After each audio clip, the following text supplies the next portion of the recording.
Tras la cordillera de la costa, permanece oculto el antiguo Lafkenmapu, la tierra mapuche junto al mar. Aislada y arisca geografía que se extiende entre Arauco y Valdivia. Uno de los últimos baluartes naturales de una raza que luchó siglos por mantener sus costumbres y tradiciones. En este territorio, hoy como ayer, el hombre de la tierra costera alterna su diaria tarea de subsistencia entre la agricultura y la recolección de productos marinos. Buena cosecha, buen tiempo para cosechar su sembrado.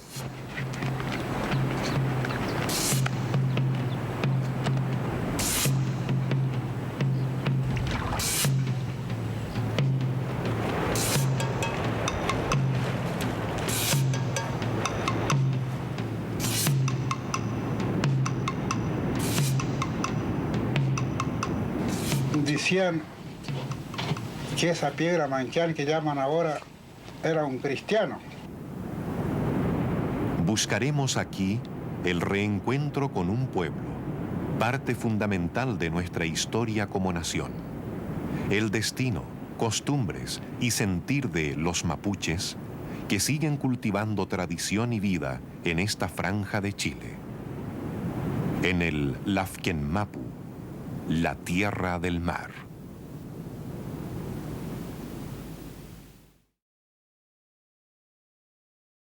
Los hitos más importantes de la antigua ruta costera que bordea el Lafkenmapu son Tirúa, Lobería, Puerto Saavedra, el lago Budi, Tolten, Queule y Chanchán, frente a San José de la Mariquina.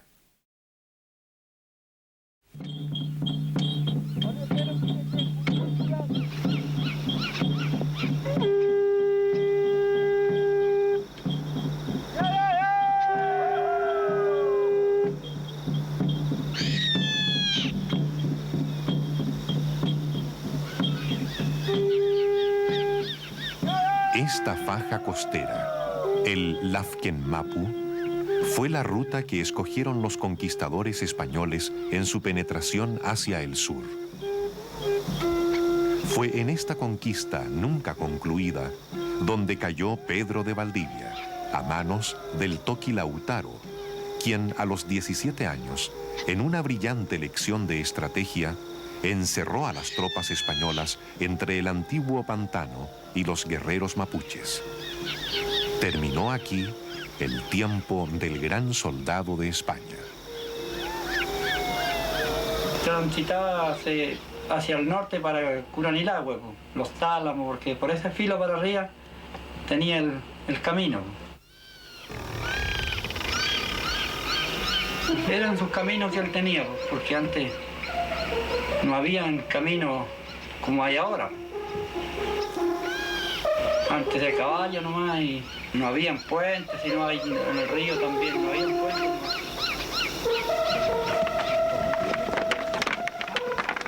Ahí lo capturaron.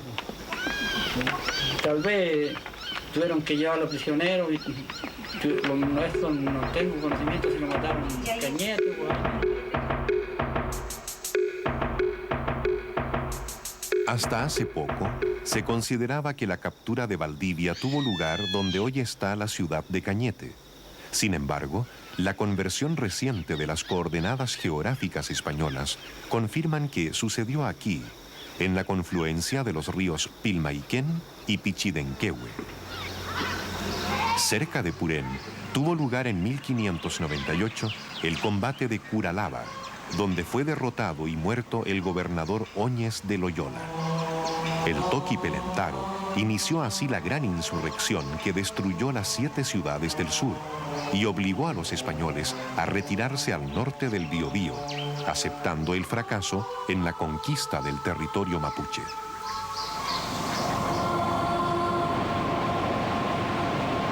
El Lafkenmapu se extiende por las planicies costeras y los faldeos orientales de la cordillera de la costa.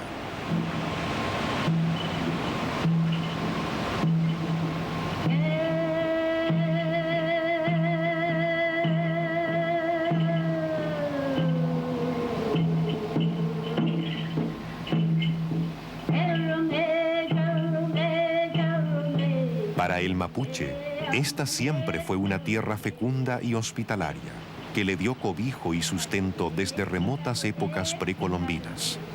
Sin embargo, hoy el paisaje ya no es el de los primeros tiempos. Estas dunas del litoral yacen donde antes hubo cosecha y verdor. Aparecen muchos restos arqueológicos señalando que estos sectores, hoy improductivos, fueron grandes asentamientos mapuches prehispánicos. Estamos en el sector de Quidico-Tirúa. Todas las evidencias de antigua ocupación humana confirman los datos históricos. El Lafkenmapu fue la tierra mapuche más densamente poblada.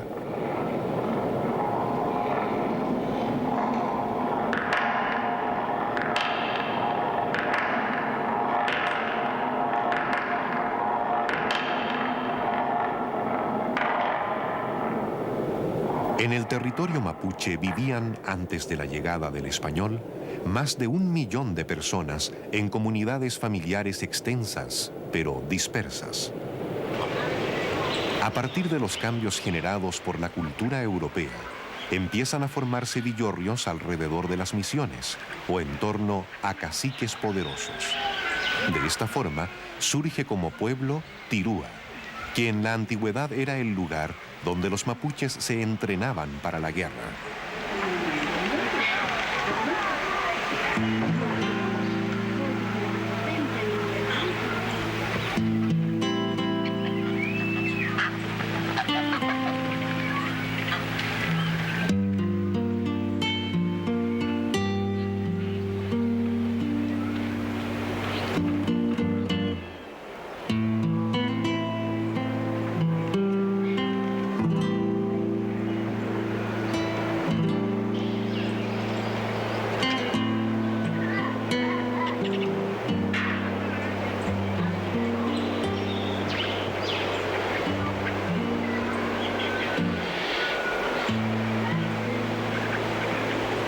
Hoy, las crecidas del río y la ocupación moderna solo han dejado un recuerdo de lo que fue en su libre pasado aborigen.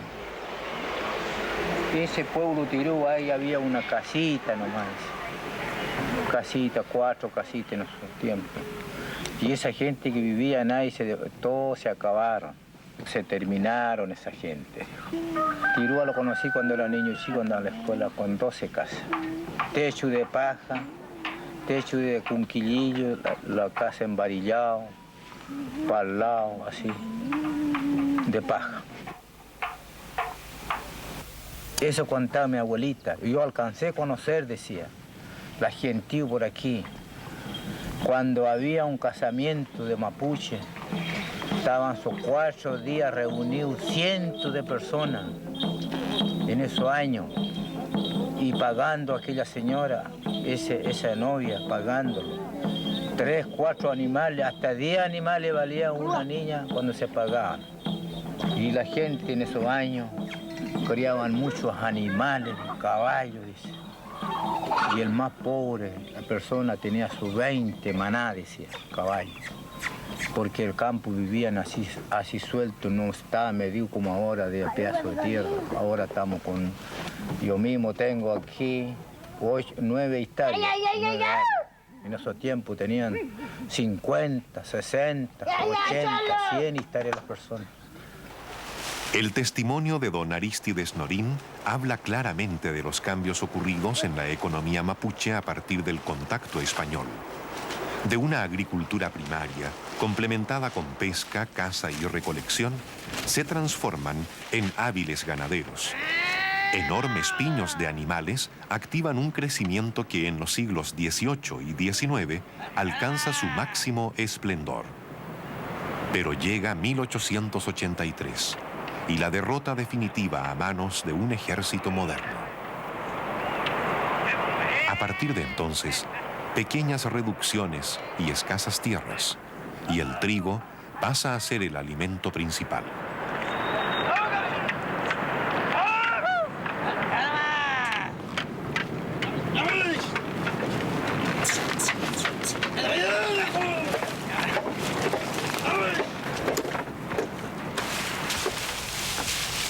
Entonces ahí en el montón de trigo juntaban a la gente, invitaban a los vecindarios que iba a tener un ñuguñín tal día, el día San Juan, y así molían el montón de trigo. Casi parece como bailar a los purunos, los mapuches, pero no. El baile, que así iba el pie, pues. Entonces iba refregando el trigo, Entonces iba refregando el trigo, donde lo pisaban. Desde tanta pisar refregaban toda la cabecilla, porque así iba, en los pies, pilló una cabeza y molió. Y esa era la manera, lo cosecha antiguamente cuando no se conocía una máquina. Contaba mi abuelita eso, y así lo contaban sus abuelos de ellos. Y esa era la manera de cosechar a la gente. ¿Quién debió ser Arístides Norín? ¿Un sabio cacique? ¿Un huaypife relator de la tradición oral?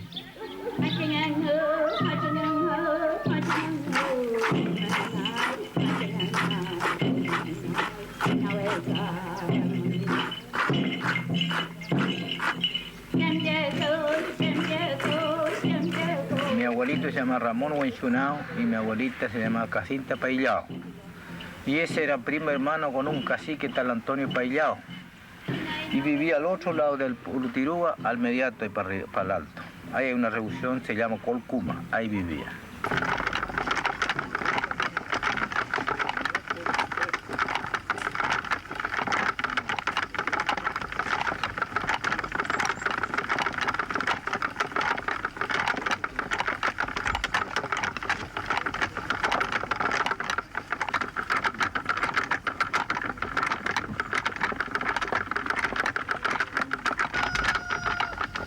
Nosotros éramos la raza mapuche, éramos en este Chile, que vivimos aquí, y así también la isla La Mocha.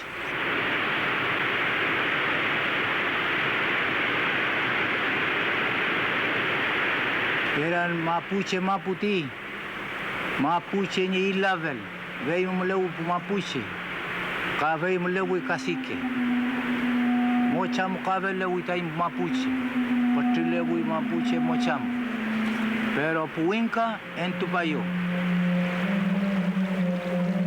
Esos eran puros mapuches que habían antes. La Mocha, la isla, ahí también había cacique. Pero ahora no hay, se acabó.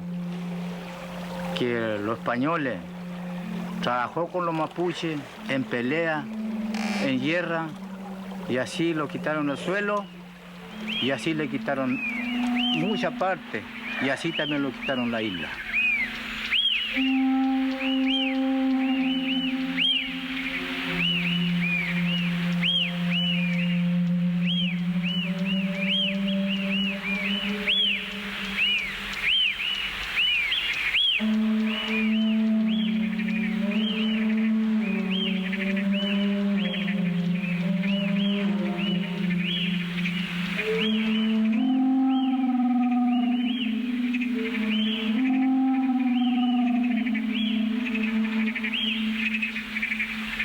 Durante el siglo XVII, incursionaron por la costa chilena corsarios holandeses e ingleses. Los españoles, temerosos de que los mapuches de la isla ayudasen a sus enemigos, erradicaron la población, llevándolos a un lugar próximo a Concepción. Los mapuches, desde entonces, nunca volvieron a su isla.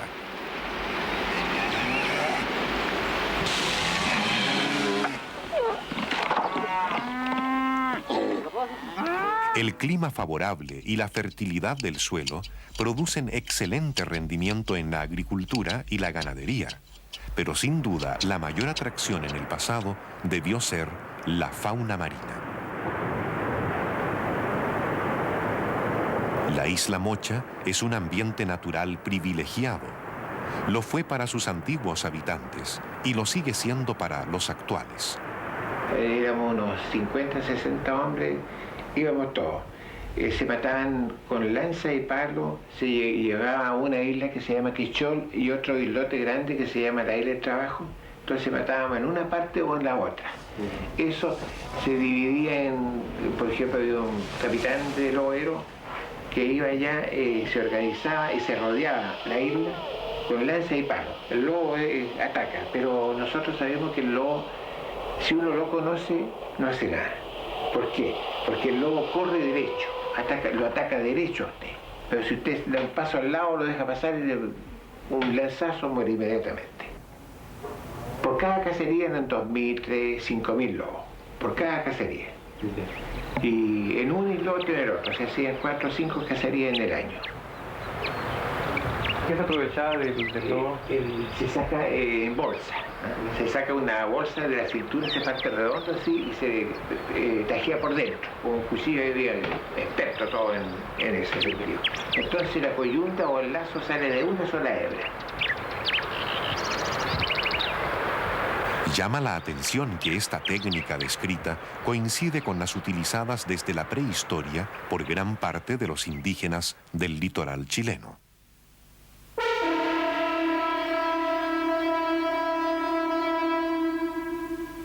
Los numerosos y variados elementos arqueológicos revelan que hubo aquí, en la isla Mocha, una importante población mapuche prehispánica. ¿Era este un asentamiento regular o un sitio de aprovisionamiento temporal? ¿O significó tal vez un sitio sagrado al que peregrinaban en sus grandes huampos o canoas los antiguos moradores del Lafken Mapu?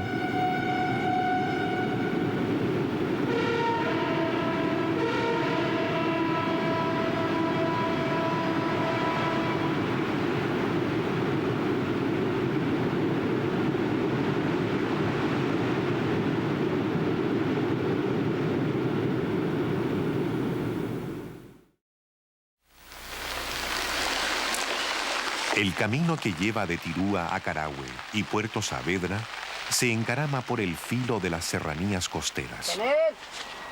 Para Pedro de Valdivia y los conquistadores españoles fue la única vía practicable. Hace 400 años, la densa selva araucana cubría este paisaje.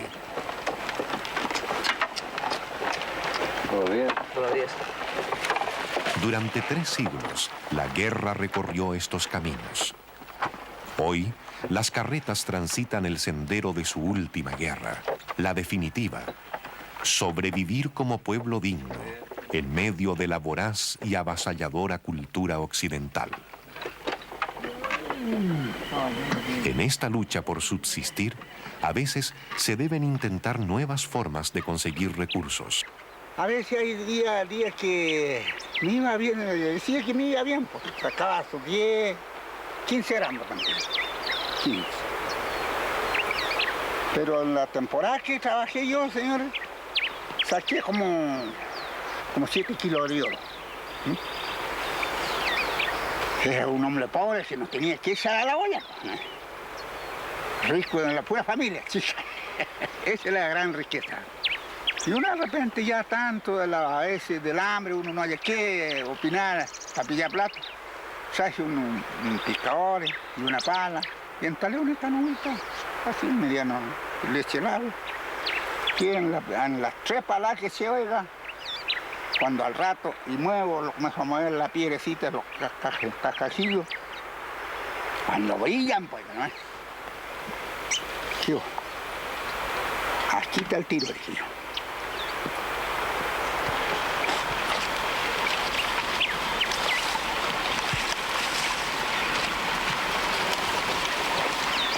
La necesidad económica moderna ha llevado ocasionalmente al mapuche a explotar el oro. Antiguamente no lo hizo, a pesar de existir con relativa abundancia en la cordillera de la costa. Su cultura no desarrolló la metalurgia. Después llegó el español con su codicia de oro y no vaciló en matar y esclavizar a millares de mapuches para trabajar en los lavaderos.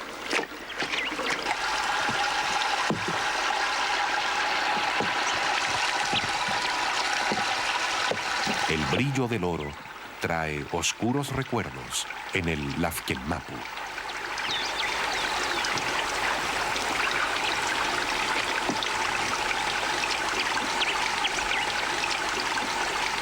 Porque los araucanos, como pelearon, dicen en la historia, 300 años, Y en varias partes han tenido su choque con los españoles.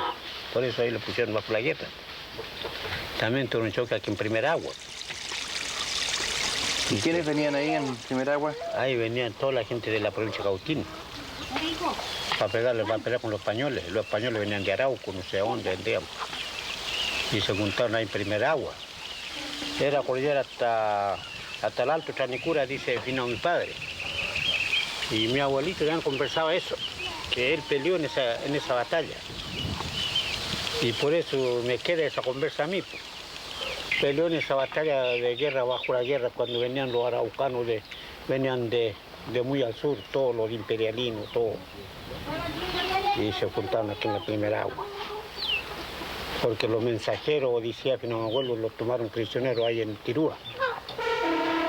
A avisar al otro cacique que había otro lado, Tirúa está aislado. Pero los mensajeros toman prisioneros, por eso vinieron los españoles, hicieron ejército para encontrar en la guerra los araucanos.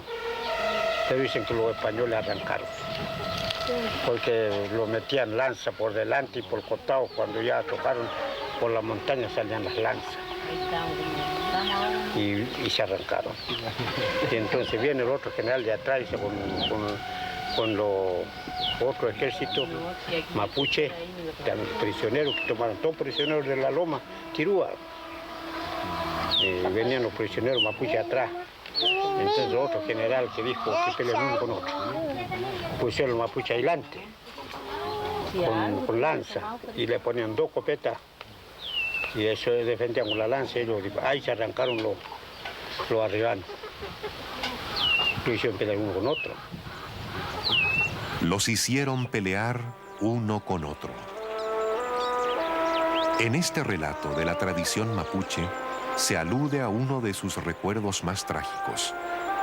El ejército republicano logró dividirlos con intereses contrapuestos durante la llamada pacificación de la Araucanía.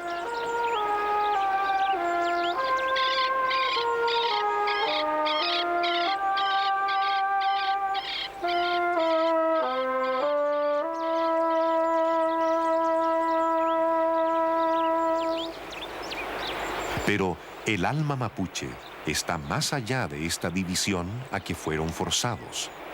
Los une un insondable pasado común y el amor a la tierra, aunque hoy esté empobrecida por la sobreexplotación y los empuje a buscar nuevas soluciones. A veces, la migración a centros urbanos. Otras, la obtención de ingresos adicionales mediante el trabajo artesanal.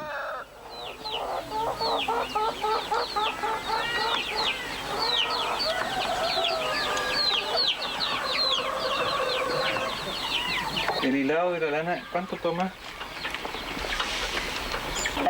Hay que como se bailar, hay que cortar la lana, después de eso hay que lavarlo. Y después de eso hay que hilarlo, después de la hiladura hay que torcerlo. Después se demora, porque como es la campesina, no, si tiene hijos, tiene que asistir su guagua. Y una campesina no tiene que criar avecita, y en eso también se pasa la hora de si que deja de tejer o de hilar.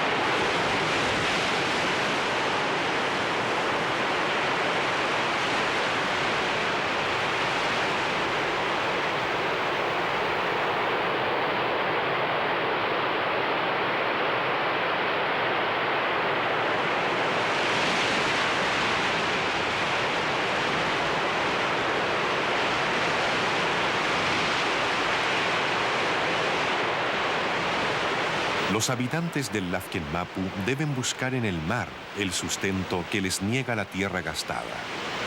La extracción de algas, básicamente cochayuyos, es la principal actividad recolectora y significa para toda la familia un trabajo de varias semanas conviviendo con el peligro de las rompientes.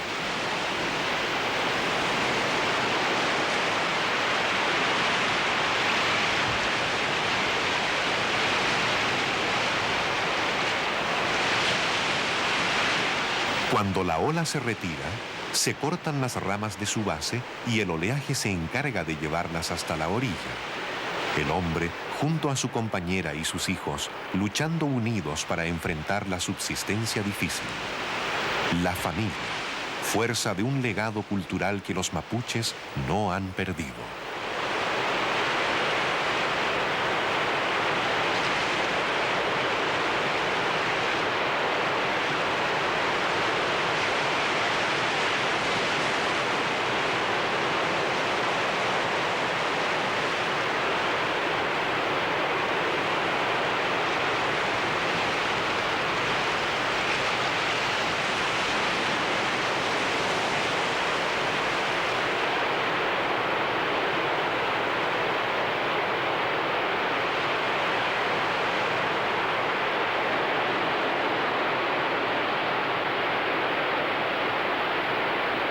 La primera tarea es la de un secado preliminar en la playa, trabajo que concluirá luego en la casa, que se convertirá en bodega temporal de almacenamiento. El procedimiento de secado definitivo toma unos 6 o 7 días, período en el que el cochayuyo se expone al sol y luego al sereno durante la noche.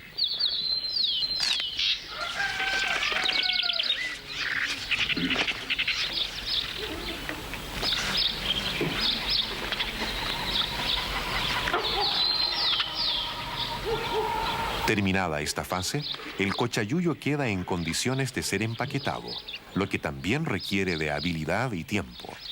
Una persona entrenada puede llegar a confeccionar unos 1000 paquetes al día.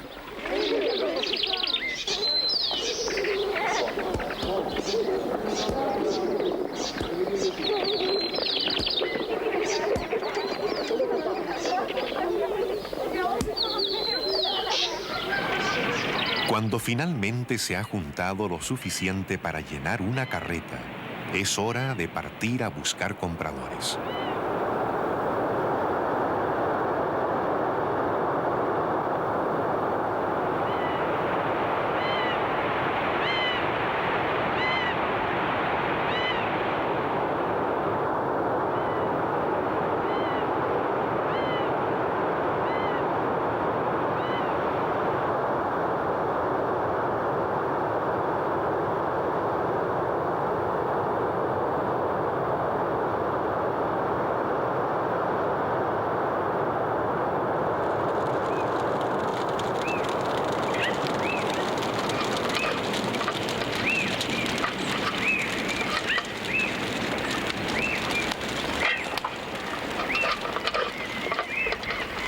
La jornada obliga a pernoctar junto al camino a la suerte del tiempo que traiga consigo la noche. Sin embargo, la posibilidad de la venta espera al final de la senda. A cambio de un mes o más de esfuerzo familiar, obtendrán el dinero para comprar un quintal de trigo o harina, soñando tal vez en la lentitud de la marcha con aquel tiempo en que podían decir con orgullo: Inche Yemapu, yo soy mi tierra.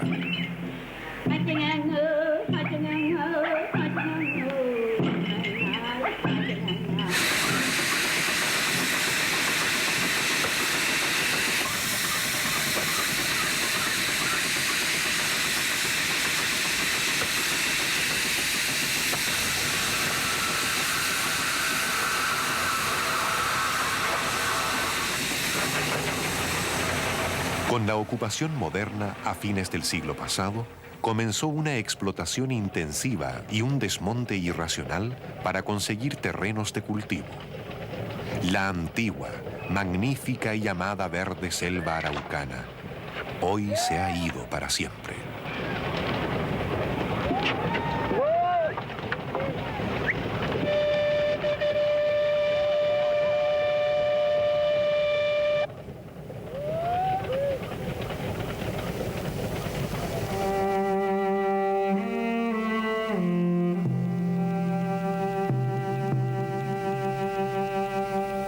Cerca del fundo Lobería aparecen valles y vegas ricas para la ganadería. Tal vez por ello hubo muchos litigios de propiedad. Pero más allá de los límites actuales, el mapuche sigue recordando sus espacios originales. Eso se llama Pilolpura. El cacique se llamaba Pascual Policheo. Es el Lobería, el fondo de Lobería. Y esto aquí del cerco para allá es Cachilelbún. Ignacio Cachilelbún vivía como cacique de la misma reserva. Y esto a donde estoy es Coicoy. Aquí vivió José Loncolí, cacique también.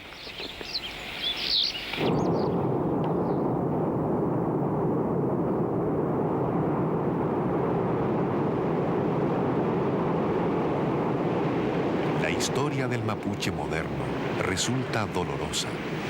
Herederos naturales del sur de Chile han visto reducirse y empobrecer la tierra, su tierra, y solo han encontrado un aliado, el mar. Entonces íbamos en el mar a buscar el marisco, le sacaban luche, el cochayuyo, el loco, sí, de toda clase de marisco sale. Pero no vamos a decir, yo voy a ir a buscar con eso un medio saco de trigo para comprar, para darle, mi hijo, no. Porque el mar también hay que tenerle, hay que ganarle la voluntad, porque el mar está enojado, nosotros no vamos a ir a sacar marisco allá. Hombres de la tierra, los mapuches de la costa siguen compartiendo la tradicional cultura campesina de su pueblo.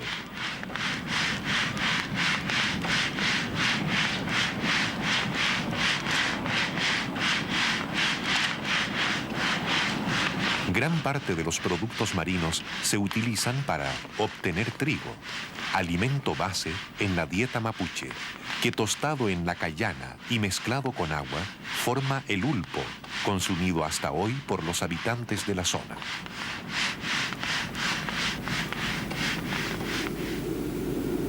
Al avanzar hacia el sur por la antigua ruta costera de los conquistadores españoles, la cordillera de Nahuelbuta se va extinguiendo y aparecen los ríos Moncul e Imperial, regando amplios y fértiles valles y creando puertas que detienen el camino a Puerto Saavedra o a Carahue, la antigua imperial de los españoles.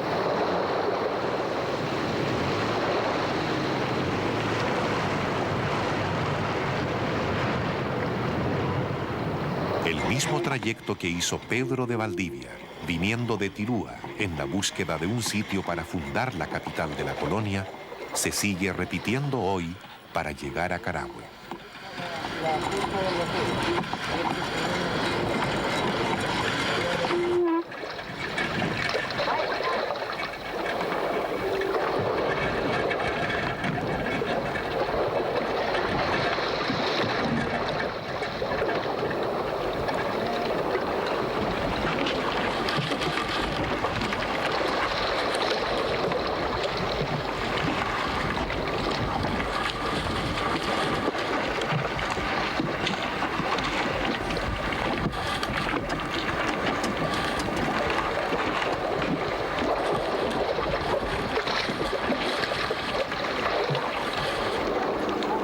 Carahue significa en mapudungun el lugar donde hubo una ciudad.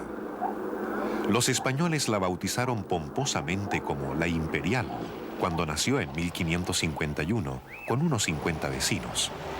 Sin embargo, no alcanzó a durar 4 décadas. El ejército araucano, al mando de Ancanamón, la sitió y destruyó completamente en la sublevación general de 1598. Desde entonces, el sitio se conoció como Carahue, la ciudad que fue.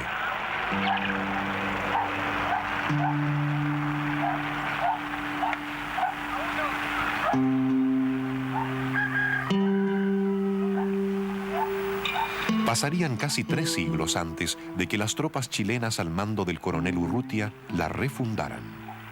Hoy es una mezcla de pasado y presente, donde cohabitan mapuches, chilenos y descendientes de europeos, sobre un suelo donde yacen espadas y flechas enterradas, símbolo tal vez de una búsqueda, la necesidad de un apacible destino común.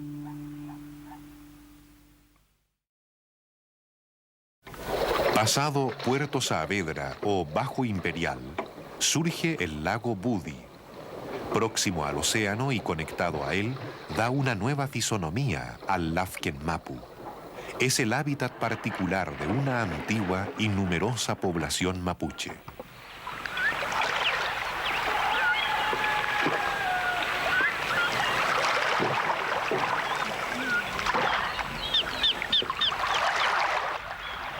Nosotros para salir afuera no teníamos puente antes, nada, teníamos que ir en una canoa a pasar, dos partes había dos canoas, una parte allá, otra parte aquí, en dos partes, pero el río Angosto es un canal de la Totora, un canal pero hondo, tenía que pasar nadando los caballos. ¿Usted cuando era joven sabía usar el guampo? Sí, el guampo, sí, claro. Adentro el guampo andaba. Un palo grueso, nomás trozo. Empiezan a sacarle todo adentro y dejan el guampo. Antes tenía guampo yo aquí, una canoa. Ahí pescábamos a lanza, sí. Aún hoy se utiliza el guampo, la antigua canoa mapuche labrada en una pieza a partir de un tronco. Sin embargo, el uso de este medio fue perdiendo importancia con el tiempo.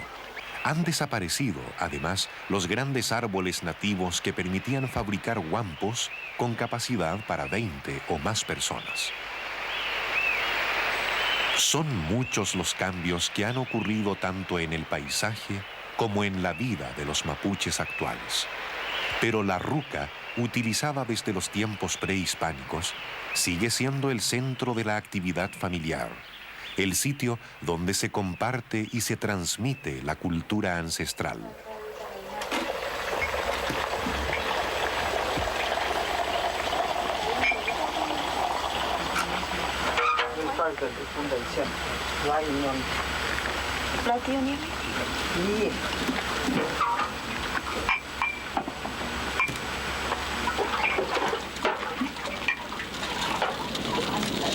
Donde mejor se conserva el sistema de vida tradicional mapuche es aquí en la zona del lago Budi. Todavía subsisten suelos fértiles para cultivar, pastos abundantes para el ganado y fauna silvestre, como si este fuera un paraíso póstumo que los araucanos lograron conservar para alimentar su esperanza y mantener encendido el fuego mapuche.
Más allá del lago Budi, surge un paisaje litoral inesperado, el sector de Peleco Porma. Una larga línea de acantilados evidencia el retroceso del litoral, donde el terreno se hundió y el océano golpea con fuerza. Muchas tierras se han perdido al avanzar la línea costera. Incluso el antiguo camino litoral mapuche ha debido desviarse. Es la otra gran guerra del Lafken Mapu, la lucha eterna de la tierra y el mar. La batalla mitológica de Tren Tren y Cai Cai.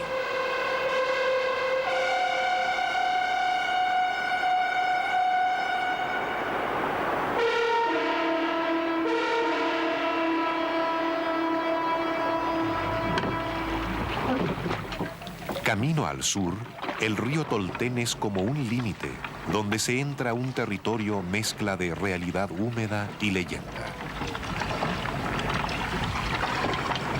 Al otro lado del río, el pueblo, que surgió a comienzos del siglo XVIII como una misión jesuita, pero fue abandonado al producirse la expulsión de los religiosos en 1767.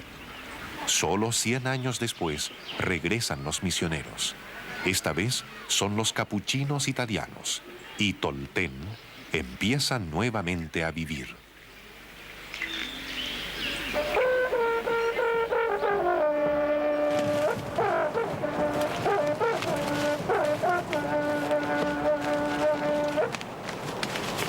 Seguimos hasta siempre no hicimos, seguimos chigamole, curau, hasta que entero curau después.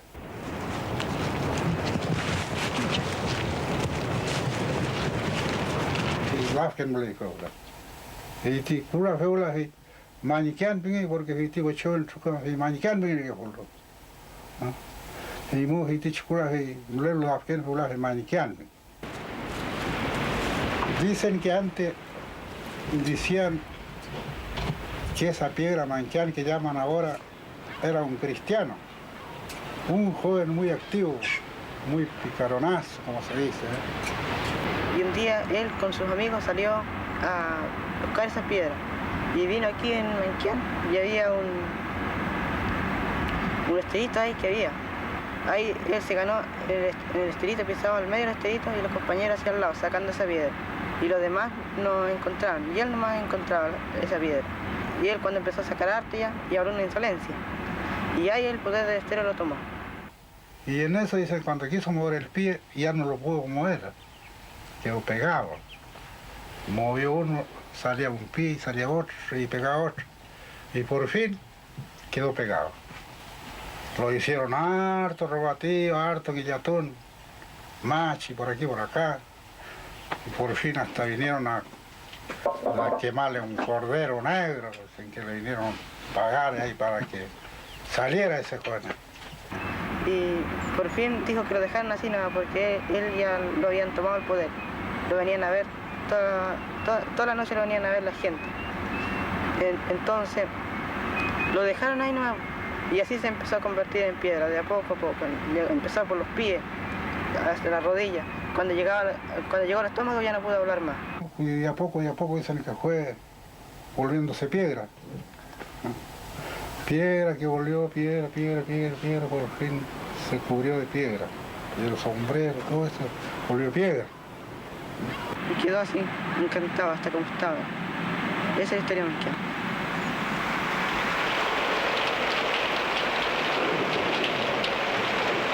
Antiguamente, esta era la forma de transmisión de las leyendas y de la historia del pueblo mapuche. Existía un relator especializado, el hueypife, que aprendía por varios años del historiador viejo, memorizando cada detalle, que después repetía para que se siguiera recordando. Hoy, el hueypife se ha perdido, y con él la antigua historia del pueblo araucano. Solo algunas tradiciones y leyendas se transmiten junto al fogón de la ruca durante el largo invierno del sur.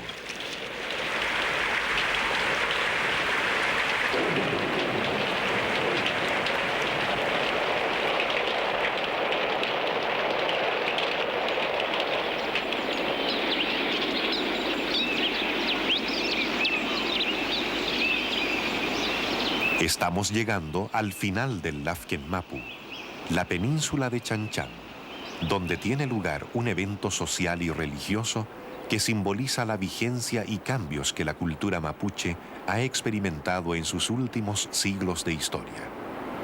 Es la misa que cada 13 de febrero se realiza en lo alto de Chanchán, como si fuera un altar erigido sobre el océano. A pie o a caballo, los mapuches de la costa acuden a la cita donde los padres capuchinos celebrarán la liturgia, como en los primeros tiempos de la colonización, hace 4 siglos, cuando los misioneros llegaron a estas tierras.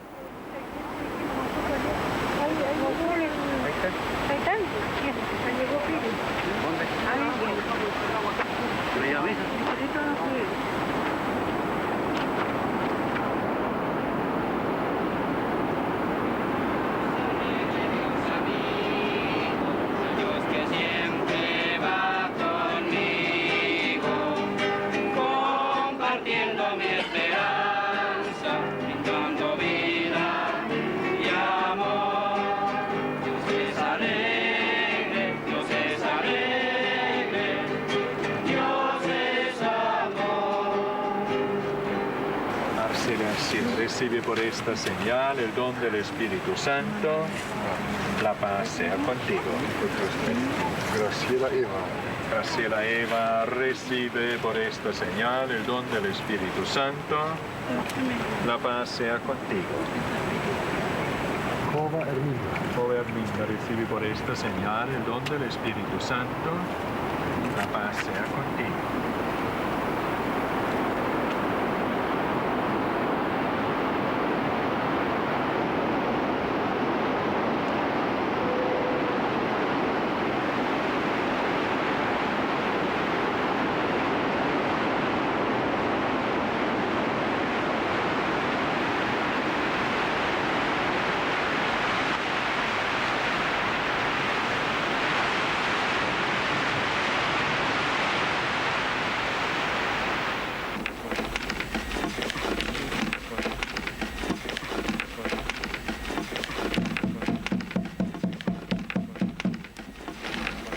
Primero hay que rogar a Dios bien temprano, antes que raye el sol de madrugadita, y pedir que Dios le dé buena cosecha, buen tiempo para cosechar su sembrado.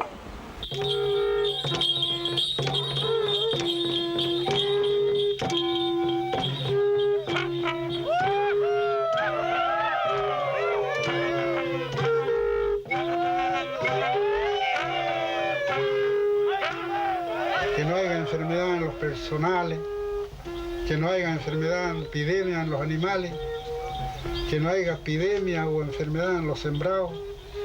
Todo se pide eso.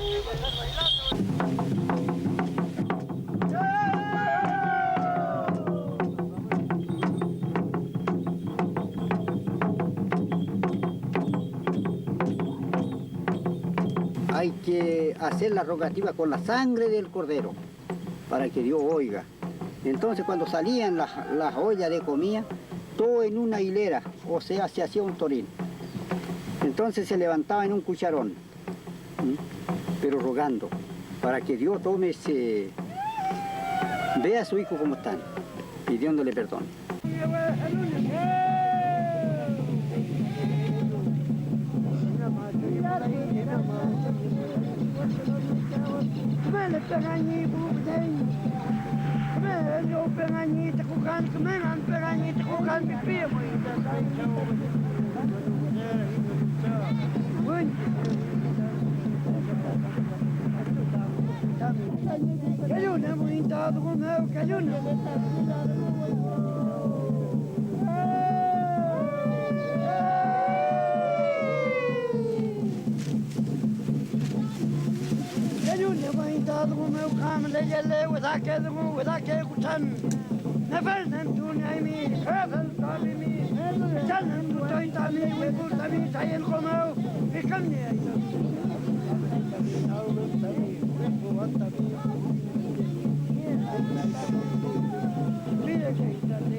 Renovación de fe. Inmemorial plegaria por la tierra y sus hombres al Chao Dios. A Guenechen, el supremo creador, entre la tierra y el mar. Las dos fuerzas que mantienen su milenaria existencia. Los hombres y el mar le quitaron terrenos y recuerdos. Pero todavía florece el canelo y a su sombra, la gente de la Tierra del Mar, la gente del Lafken Mapu, aún lucha por vivir.